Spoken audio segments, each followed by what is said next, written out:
Hər bir salih əməl işləyən insan etdiyi əməlin mükafatını axirətdə inşallah ki, alacaq. Bu bizim imanımızın əsas prinsiplərindəndir. Amma onu da qeyd eləyək ki, salih əməllərimizin faydası bu dünyada da bizə toxunmaqdadır. Ailəmizdə, işgüzar münasibətlərdə, ətrafımızda demək olar ki, bir çox şeydə bu və yaxud digər şəkildə xeyrə, bərəkətə səbəb olur. Günahların da həyatımıza yansıması var. Sonra tövbə edərəm aldatmacası ilə günah işləmək, bu işi adi hal saymaq, özümüzü böyük ziyana uğratmaq deməkdir. Çünki edilən günahlar insanı müxtəlif xeyirlərdən məhrum edir. İrəlidə önünə hər hansı bir şəkildə problem kimi çıxır. Allah-u Teala Şura surəsində buyurur ki: وَمَا أَصَابَكُم مِّن مُّصِيبَةٍ فَبِمَا كَسَبَتْ أَيْدِيكُمْ وَيَعْفُو عَن كَثِيرٍ. Yəni, başınıza gələn hər bir müsibət əllərinizin qazandığı günahlar ucbatındandır.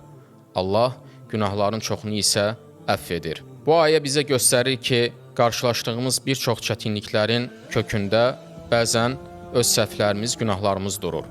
Hicri tarixi ilə 2-ci əsrin əvvəllərində yaşamış böyük İslam alimi Fudayl bin İyad deyərdi ki, mən Allaha asi olarkən günahımın izini minik heyvanımda, qulluqçumun münasibətində, həyat yoldaşımın mənə qarşı olan davranışında və evdə qaçışan siçanlarda görürəm.